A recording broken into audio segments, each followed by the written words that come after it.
Hello दोस्तों, welcome back to civil exam prep. Foundation engineering की series के जो इंपॉर्टेंट न्यूमेरिकल अपलोड कर रही हूँ मैं, उसके सीरीज़ में आज ये हमारा तीसरा इंपॉर्टेंट न्यूमेरिकल है, जिसमें इस वीडियो में मैं 2 न्यूमेरिकल एक साथ सॉल्व करूँगी क्योंकि न्यूमेरिकल बहुत ही छोटा है। तो 1-2 मिनट की वीडियो बनाने से अच्छा है मैं 5 मिनट की वीडियो बना के उसमें 2 न्यूमेरिकल कवर कर दूँ।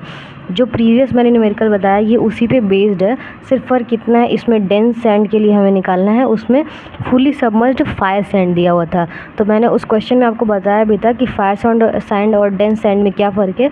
जो आपका इफेक्टिव ओवरबर्डन प्रेशर निकलता है सिग्मा बार या सिग्मा नॉट भी बोलते हैं उसको, उसमें आपका चेंज बस एक चीज़ होगा कि फायर सैंड में आपका सैचुरेशन माइनस वाटर की डेंसिटी करते थे, लेकिन इसमें सिर्फ आपका सैचुरेशन इस्तेमाल होगा जो आपका सैंड के लिए दिया होगा।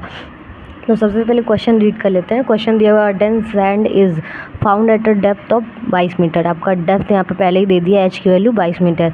सैचुरेशन आपका दिया हुआ है, सैचुरेशन छोड़िए, यहाँ पे नॉर्मल गामा आपकी डेंसिटी दी हुई है 15 किलो न्यूटन पर मीटर स्क्वायर। एन जो उन्होंने ऑब्जर्व किया है वो 48 है, लेकिन आपको करेक्टेड एन निकालना है इस केस में। तो सबसे पहले गिवन डेटास को हम यहाँ नोट डाउन कर लेंगे कि डेप्थ आपका 22 है, एच गामा की आपकी वैल्यू 15 है और एन की वैल्यू आपका 48 है। तो सबसे पहले ओवरबर्डन प्रेशर करेक्शन निकालेंगे। उसके लिए क्या करेंगे, सिग्मा नॉट को ही बोलते हैं ओवरबर्डन प्रेशर करेक्शन, और एन डैश आपका करेक्टेड एन है। तो एन डैश के लिए आपको चाहिए सी एन, और सी एन के लिए चाहिए आपको सिग्मा नॉट यानी कि इफेक्टिव प्रेशर। तो सिग्मा नॉट की नॉर्मल सी फॉर्मूला हो जाएगा ये आपका गामा इंटू एच। गामा की वैल्यू आपकी दी है 15 और एच की वैल्यू 22। 15 इंटू 22 करेंगे तो आपके पास आएगा 330। तो ये आपका आ गया इफेक्टिव प्रेशर। तो 330 आपका इफेक्टिव प्रेशर आया है। ये वैल्यू उठा के सी एन वाले फार्मूला में आप पुट कर दीजिए। जब सी एन वाले फार्मूला में पुट करेंगे तो 0.77 into log 10 2000 upon sigma not की जगह आपका आ जाएगा 330। इसको सॉल्व करेंगे तो आएगा 0.602। सॉल्व करके भी चेक कर लेते हैं। ये 15 इंटू 22 जो था वो चेक कर लीजिए, आपका 330 है, मैंने 330 लिखा है। सी एन वाली वैल्यू देख लेते हैं, 0.77 इंटू लॉग ब्रैकेट में 2000 डिवाइड बाई 330। सॉल्व करेंगे आपका आएगा, सॉल्व करेंगे तो आपका आएगा 0.6025। इसको नॉर्मली लिखेंगे 0.602 क्योंकि पॉइंट के बाद 3 डिजिट तक कंसीडर करते हैं। तो सी एन की जो वैल्यू आपकी आ गई वो 0.602। अब ये वैल्यू जो सी एन की आई है और इसमें जो पुरानी वैल्यू एन की थी, दोनों को मल्टीप्लाई कर देंगे तो करेक्टेड एन हमारा निकल जाएगा। तो N dash is equal to C N into N. C N की जगह पे 0.602 और एन की जगह पे 48। इसको सॉल्व करेंगे तो आपका आएगा 28.89। 0.602 इंटू 48 सॉल्व करेंगे तो देखिए आपका आएगा 28.89। तो कभी भी जो आपका corrected N number of blows जो होता है वो पॉइंट में नहीं होता है।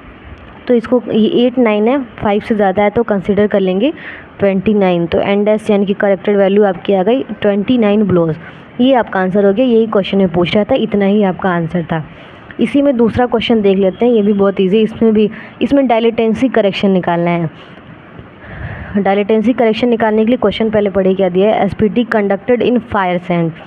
अब यहाँ देखिए ये फायर सैंड का डायलेटेंसी पूछ रहा है, तो इसमें सेम फार्मूला लगेगा जो हमने पिछले वाले क्वेश्चन में फार्मूला यूज़ किया था एन डबल डैश का। तो फायर सैंड के लिए दिया हुआ है वाटर टेबल जो है वो आपका वैल्यू जो है उस समय एन की वो 25 है, और जो है आपका करेक्टेड एन पूछ रहा है। तो आपको मान लेना है कि एन अगर आपका 25 है तो एन डैश भी आपका 25 ही होगा। तो लिखेंगे यहाँ पे assume N is corrected value after overburden correction since depth is not given.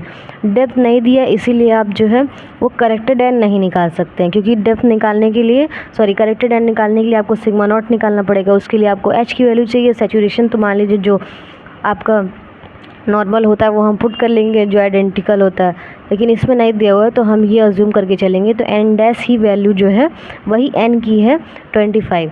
तो सीधे हम डायलेटेंसी करेक्शन का फॉर्मूला पुट करेंगे, N double dash is equal to 15 plus 0.5 N dash minus 15। 15 as it is रहेगा, 0.5 एज इट इज़ रहेगा, N dash की जगह पे आपका 25 आ जाएगा, माइनस 15 आ जाएगा आपका। जब इसको सॉल्व करेंगे तो 20 ब्लोज आएगा। सॉल्व करके चेक कर लेते हैं। 15 प्लस 0.5 इंटू ब्रैकेट में हो जाएगा 25 माइनस 15। इसको सॉल्व करेंगे तो आपका आ रहा है 20। तो एन डबल डस यानी कि डायलेटेंसी करेक्शन की जो वैल्यू आएगी वो आपका आ जाएगा 20 ब्लोज। यही दूसरे क्वेश्चन में आपका पूछ रहा था कि एसपीटी जब कंडक्ट किया गया है तो एन वैल्यू आपकी दी हुई है, आपको करेक्टेड एन निकालना है पर डायलेटेंसी के लिए, ठीक है। तो उसके लिए क्या करेंगे, ये आपका फॉर्मूला था एन डबल डैश का, ये हमने पुट कर दिया, एन को वही अज्यूम किया जो एन डैश था और हमारा 20 ब्लोज जो है वो आंसर आ गया। तो ये 2 क्वेश्चन इस वीडियो में कवर हुआ है। ये यूनिट 1 का जो है लास्ट न्यूमेरिकल था कि यूनिट 1 80% थियरी है, 20% न्यूमेरिकल के चांसेस है जो ऑप्शन में कभी कभी आ जाता है। तो यूनिट 1 से जितना इंपॉर्टेंट न्यूमेरिकल था वो सारा मैंने कवर कर दिया है। अब इसके बियॉन्ड पेपर बनता है तो फिर मैंने जो न्यूमेरिकल कवर किया है वो सारे इंपॉर्टेंट ही थे जो आपके एग्ज़ाम में रिपीटेड थे या एग्ज़ाम में आने के चांसेस जिसके सबसे ज़्यादा हैं।